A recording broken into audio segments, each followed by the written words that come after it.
Hello friends! This video is about how to make a Yakut knife from a metal file and a piece of branch. The knife is made in accordance with Northern knife making design, a simple handle and asymmetrical blade. One side of the blade is flat and has a groove called the fuller, while the other side has a convex edge and no groove. The knife has been used in Yakutia, a region in Siberia, for hundreds of years without significant changes in its design. I made its blade using my DIY anvil along with a forge made from a tin barrel and blowtorch. The essence of this Northern knife's design is its simplicity and functionality. Everything in this knife is about rationality. The Yakut is easily made and sharpened, yet hard to break. The blade's asymmetry is something to get used to, but such blade's shape is convenient for cutting operations as well as shaving and drilling wood. The bulky handle makes the Yakut easier to use in cold weather while wearing gloves or mittens. The fuller in the blade makes it lighter and conserves metal while maintaining the blade's strength. Also, the blade's groove simplifies its sharpening process. All you have to do to restore the blade's sharpness is to sweep its flat side across a sharpening stone a few times. The blade's sharpening angle always stays the same. There are many versions on how Yakut knife came about. I think its design descended from a more ancient bone knife.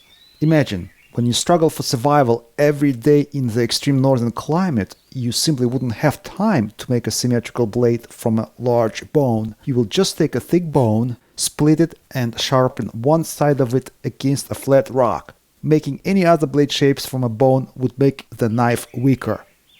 Once you learn to work with metal, you would naturally forge this time-tested blade's design. But enough about the knife's history. Let's make a Yakut knife. I use an old metal file as a metal donor. Firstly, I sanded off its texture with a side grinder and cut it in half. The file's larger half will become a cutting edge for my bimetal bearded axe in the future. I will have a link to the axe making video below.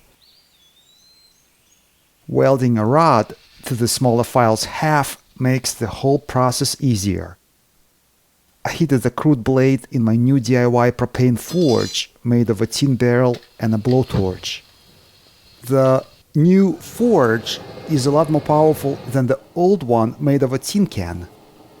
I will shape the blade's tang later. Meanwhile, I will just give it a crude shape to be able to properly position the blade's fuller.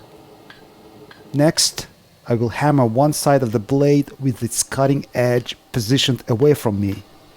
If you're left-handed, you would still keep the cutting edge away from yourself while hammering. I'm hammering the cutting edge to shape both the blade's convex side and the cutting edge itself. As the blade swells and curves, I correct its geometry. Now I will shape the fuller. Heated U10 steel gets fairly soft. It is easier to start shaping the fuller with a sharp end of a small hammer.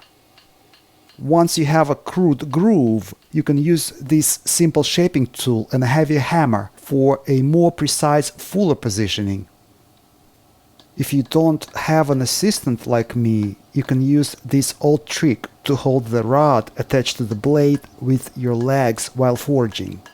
Of course, your anvil has to be low enough for the method. I've made my anvil as low as my thumb hanging down from my arm to be able to use this trick.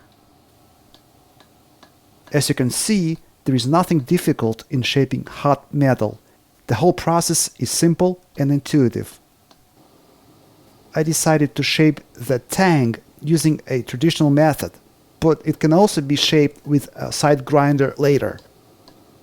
As my metal heat treatment experiments had shown, it is critical to properly normalize the blade.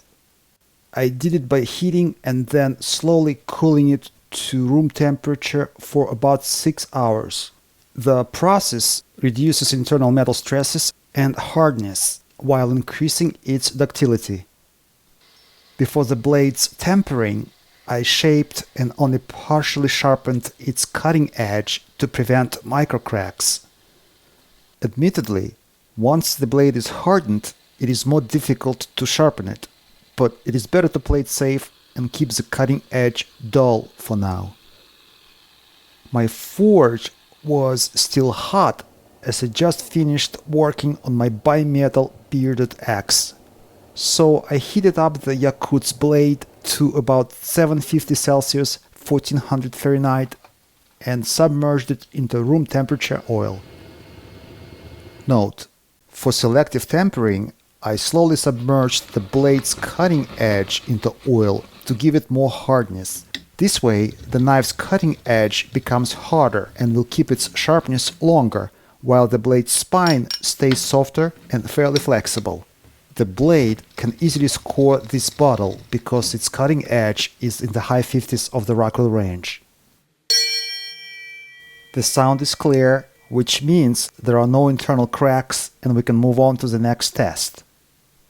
The final test requires the blade to carry my weight without cracking or permanently bending.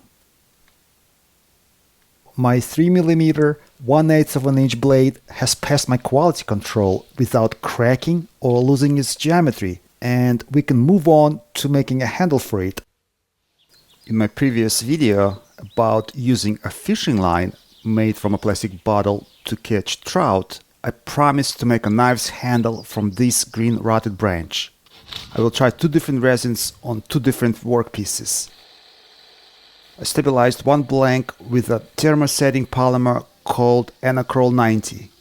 Once cured, the polymer added yellowish color to the wood and changed its color from light green to brownish.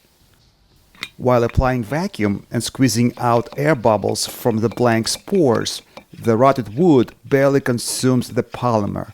However, once the pressure in the vacuum chamber is normalized, the blank sucks the Egorov in like a sponge, replacing air in its pores with liquid polymer. The Egorov impregnated blank changed its color and became 2 to 3 times heavier by feel. To polymerize this thermosetting resin, I wrapped the workpiece in foil and heated it up to 90 degrees Celsius, 200 Fahrenheit. The fact that Egorov polymerizes only in higher temperatures is very convenient. However, it can also change the wood's color, which is a downside in some cases. The second piece of the rotted branch was stabilized using a polyether resin. Once the wood was impregnated with the resin, I discovered that the green color was preserved. It just got darker. After all, I decided to use the Egorov stabilized brownish handle for this project. As for the green blank, I added a bolster made from a coin to it and put it away for now. It will be a handle for another knife. Northern knives have a hidden wedged tang handle design, so the first step would be to drill a deep hole slightly deeper than the blade's tang. Then I filed 2 slots for the blade. I didn't want to use glue or epoxy resin for blade mounting, so I made a dowel of the same diameter as the drilled hole, cut it in 2 halves, and fine-tuned the wedge's fit. Admittedly, it would have been much easier to use 2 loose wedges and glue, but I'm not looking for easy ways and wanted to stick to traditional methods. So my wedges will have to have a perfect fit in order to tightly hold the blade's tang inside the handle without splitting it. I was able to achieve a perfect fit on my 4th try. Luckily, I had enough length in the handle so I could cut it shorter 3 times to achieve a perfect fit. Finally, I cut the handle to 111 mm, 4.5 inches long, and polished it with a flannel rag.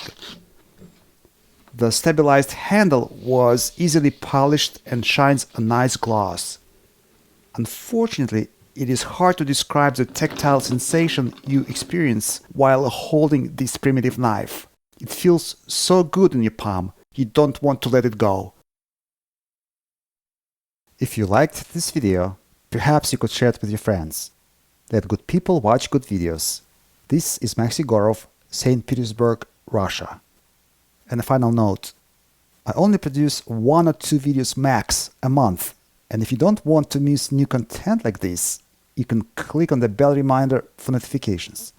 I hope to see you back on Advoko Makes.